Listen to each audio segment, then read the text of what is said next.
नमस्कार दोस्तों, आप सभी का स्वागत है हमारे चैनल शिव पार्वती धार्मिक कथा में। दोस्तों, आज हम मोहिनी एकादशी की व्रत कथा सुनेंगे। इस व्रत को करने से मनुष्य सब पापों तथा दुखों से छूटकर मोह जाल से मुक्त हो जाता है। संसार में इस व्रत से श्रेष्ठ कोई व्रत नहीं।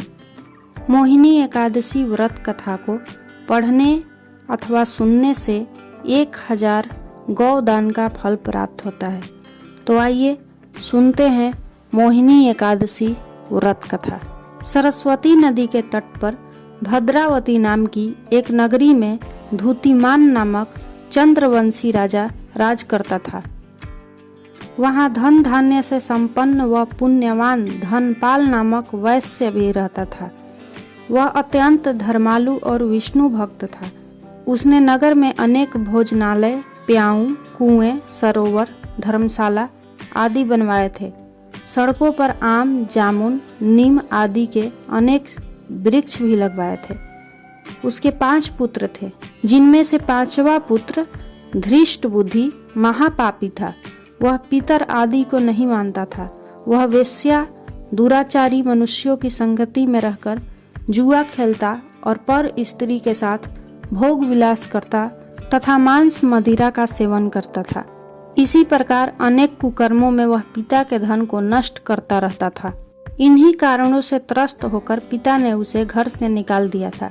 घर से बाहर निकलने के बाद वह अपने गहने कपड़े बेचकर अपना जीवन व्यतीत करने लगा। जब सब कुछ नष्ट हो गया तो वेश्या और दुराचारी साथियों ने उसका साथ छोड़ दिया था। अब वह भूख प्यास से अति दुखी रहने लगा।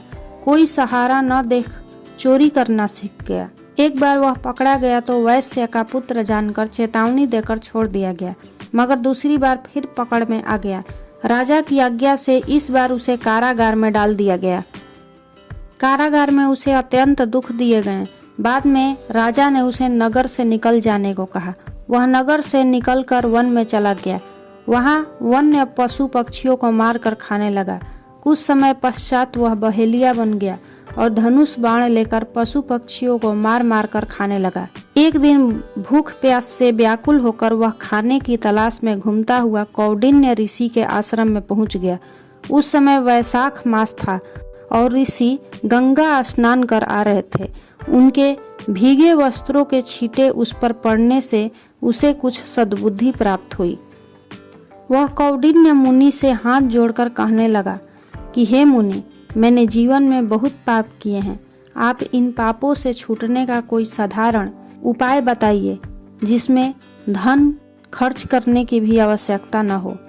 उसके दीन वचन सुनकर मुनि ने प्रसन्न होकर कहा कि तुम वैशाख शुक्ल की मोहिनी नामक एकादशी का व्रत करो, इससे समस्त पाप नष्ट हो जाएंगे।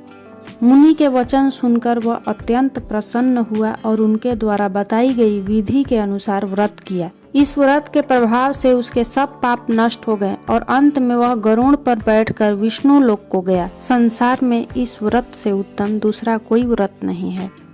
इस व्रत से मोह माया सबका नाश हो जाता है। इस व्रत की महिमा को पढ़ने या सुनने मात्र से ही 1000 गोदान का फल प्राप्त होता है। बोलिए श्री विष्णु भगवान की जय।